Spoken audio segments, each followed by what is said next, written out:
Saya akan melisiknya eksklusif.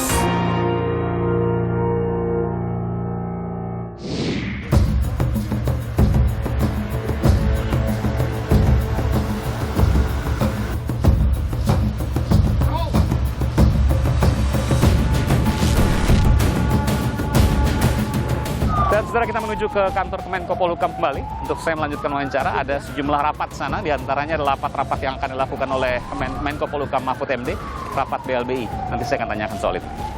Terima kasih Pak. Padat, terima kasih. Oh iya. Pusing Bapak. Jenderal, terima kasih.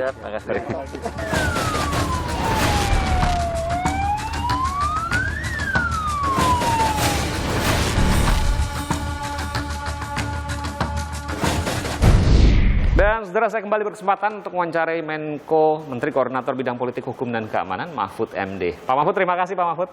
Di tengah-tengah kesibukan, saya ikut kesibukan Pak Mahfud. Iya. Saya juga sempat keliling di ruangan ini. Iya? Saya lihat jenderal-jenderal semua nih. Ya, Sipilnya kayaknya cuma Pak Mahfud. Jenderal bintang 4 semua. Bahkan bintang 4 semua. Nggak canggung Pak Mahfud? Oh enggak, dulu pertama canggung sih, tapi sekarang enggak. Itu kan tidak substansi. Karena sebenarnya saya kan sudah pernah memimpin Menhan, betul, tahun 2000, 20 tahun lalu. Di situ saya punya bekal tentang bagaimana membedakan sipil dan bukan sipil itu. Saya mengkombinasikan keduanya. Bedanya menteri pada saat zaman Gus Dur dengan menteri Pak Jokowi? Kalau bagi saya sama aja. Sama aja? Gus Dur itu memberi kesempatan kepada saya untuk melakukan hubungan lintas kelompok. Nah, Pak Jokowi sama membiarkan saya itu berhubungan dengan kelompok yang oposisi, yang sangat oposan, termasuk dengan teman-teman juga. Contohnya siapa Pak? Rizal Ramli misalnya. Oke. Anda tahu kan? Ini jarang-jarang loh yang mau jawab, biasanya adalah. Sekarang kalau Pak Mahfud jawab Rizal ini. Ramli saya dekat dengan Oke. Rizal Ramli. Oke. Misalnya lagi Haikal Hasan. Oke. Haikal Hasan ke rumah saya dan Nino Warisman misalnya. Masih sering bertanya, sering protes, sering apa gitu. Dan Pak Jokowi tidak melarang kita berhubungan dengan mereka. Bahkan ketika Habib Rizik mau pulang, kan saya juga yang turut memfasilitasi, membuka pintu, dan Pak Jokowi tahu saya berusaha menghubungi dia untuk mencari jalan tengah gitu. Iya. Tidak dilarang juga. Meskipun juga Tidak sempat juga ada insiden ya Pak. Bapak juga kemudian sempat didatangi rumahnya di Madura, rumah Oh Ibunda, iya. dan itu bagian dari risiko. Bagian dari risiko.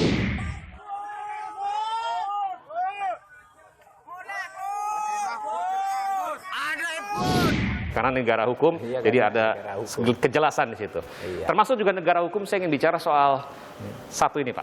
Ya. Saya tadi mendengar, sayang tidak terekam kamera, Pak Ses Menko Polhukam, Ya. Letnan Jenderal TNI Tri Suwardono, Ya. menyatakan bahwa ketika Bapak pertama kali masuk ke Menko Polhukam ini, Bapak pesan ke Pak Ses, tolong jangan carikan uang buat saya. Iya. Memang mafhum Pak, biasa seperti itu? Ses, Iya begini. sekretaris. Kan banyak. Banyak. Yang Lebihan untuk yang pundi-pundi sekarang masuk ke untuk dompet Iya. dompet pimpinannya? Iya, ada juga Dompet yang, menterinya misalnya? Saya harus katakan gitu Pak? Iya, ada yang sampai ditangkap. Ada dirjen kan katanya ini setoran untuk menteri. Bahkan ada seorang dirjen mundur dari satu kementerian. Kenapa mundur? Dia datang ke saya sebelum mundur. Pak, saya disuruh nyetor, suruh cari uang 40 miliar dari kedirjenan saya ini. Karena mengurusi perizinan apa gitu. Mundur dia, tapi diumumkannya dipecat, diberhentikan. Pada akhirnya terjadilah di kantor itu peristiwa itu. Kalau saya tanyakan, tentu Bapak tahu. Maka saya di sini juga bilang begitu datang Pak Ses, saya perlakukan dengan wajar, yang gaji saya berikan gaji saya, honor-honor saya berikan yang sah, tapi yang tidak ada jangan cari-cari. Gitu aja, biar semua selamat, Anda selamat, saya selamat, kan gitu. Dan di sini insya Allah aman ya Pak, karena tidak pernah ada kasus dan lain sebagainya. Saya usahakan lah, kita usahakan semuanya. Oke, Pak Mahfud, sejauh ini kita yakin anti korupsi, kemudian juga berjuang untuk anti korupsi, meskipun ada kabar sedih Pak. Kabar sedihnya adalah, ya kita tahu bahwa KPK lembaga independen. Ya. Dan Pak Mahfud bagaimanapun juga adalah menteri yang menaungi politik hukum dan keamanan, termasuk juga KPK, meskipun tidak langsung eksekusi ke KPK. Ya. Trennya makin turun Pak, peringkatnya makin turun di mata publik. Komisi Di mata Pemberantasan publik, Korupsi. ya. Menurut saya turunnya apresiasi publik terhadap KPK itu bukan pada prestasi realnya. Artinya kalau dari substansi urusan, menurut saya prestasi KPK sekarang tidak beda dengan sebelumnya. Kenapa? Karena di Indonesia ini korupsi seperti kebun binatang. Kalau Anda tidak berani nangkap macan yang di situ, buaya yang di situ diambil, pasti dapat lah. Masalahnya KPK turun dari publik. Itu kan karena peristiwa yang mendahului. Bahwa dulu tidak rakyat atau publik tidak setuju perubahan undang-undang KPK. Itu dianggap upaya pelemahan KPK dan itu berkesan di hati publik. Sehingga persepsinya apapun yang dilakukan meskipun sudah baik, lalu selalu dianggap buruk. Termasuk orang-orang yang dianggap menjadi tulang punggung pemberantasan korupsi harus keluar karenanya. Iya. Dan juga satu lagi ada salah satu pimpinan KPK yang kemudian disebut-sebut berkomunikasi dengan orang bermasalah. Orang bermasalah. Lalu prosesnya belum tuntas. Iya.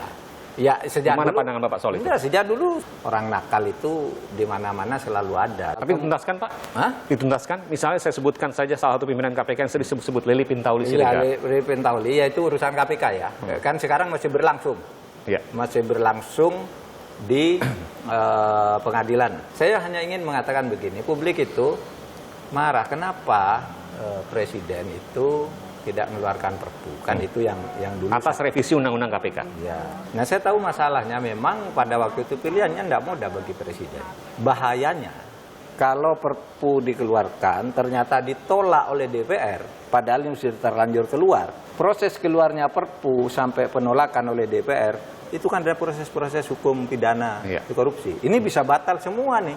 Sudah terlanjur dihukum, terlanjur tersangka. Sehingga pilihan presiden pada waktu itu ya susah, ya sudah diuji aja ke Mahkamah Konstitusi kan gitu.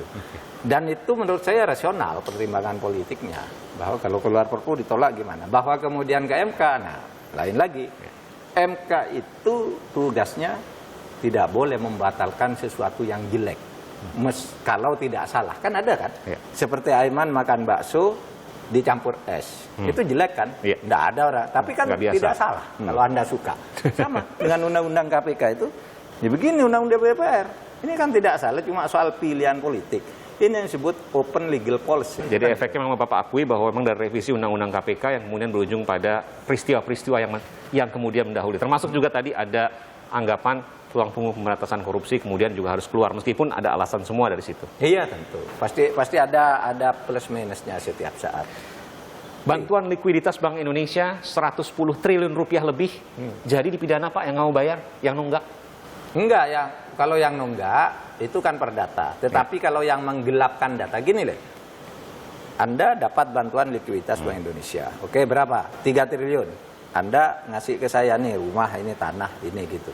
Nah, ketika ini belum dibalik nama atas negara, sudah dijual lagi, diwariskan, dipindah. Nah, ini kan atau suratnya yang diserahkan ke kita surat gelap, surat palsu. Nah, itu pidana nanti. Oke, jadi penggelapan masuknya. Sekarang sampai sekarang yang pidana belum. Iya. Ya, makanya kita panggil dulu satu. Nanti akan disebutkan Pak kalau memang mereka masih membandel? Iya, saya punya waktu sampai tahun 2023. Oke, tinggal dikit lagi nih.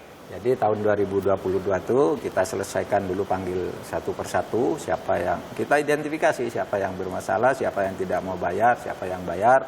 Kita catat dulu 2023 itu sudah masuk ke tindakan-tindakan hukum pidana bagi mereka yang bandel.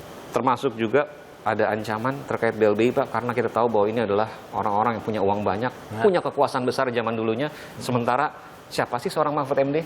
Nggak ada ancaman. Nggak ada Pak? Nggak ada. Bapak yakin dengan jawaban Bapak? Saya yakin tidak ada. Dan saya tidak takut juga. Ini kan jaringan yang saya atur gitu. Nggak ada gunanya dia ngancam saya. Karena ngancam saya berhasil, di sini udah jalan. Sekarang mesinnya udah bergerak. Saya sekarang menjadi semacam sekrup aja dari keseluruhan gerakan pemberantasan hutang BLBI ini. Dan kami kompak loh. Para menteri, ada 7 menteri kompak semua nih. Saya, Pak Erlangga, Pak Luhut, Bu Sri Mulyani, Menkumham, Jaksa Agung, Kapolri, Menteri Agraria, 8. Masa kompak semua sih Pak? Kompak. Nggak ada perbedaan pendapat, kan ada yang terkait dengan mungkin temannya, mungkin juga punya bisnis yang lain yang kemudian berkelindan. Ada seperti itu? Kita enggak pernah mempersoalkan, mendiskusikan nama orang per orang. Tetapi posisi hukum dari keseluruhan itu gimana? Tinggal ditagih saja, kan gitu. Oke. 2019 Pak Mahfud hampir jadi wakil presiden Pak Jokowi pada waktu Hampir. itu. Sudah nunggu ya Pak? Bukan nunggu, udah dipanggil. Saya akan melisiknya eksklusif.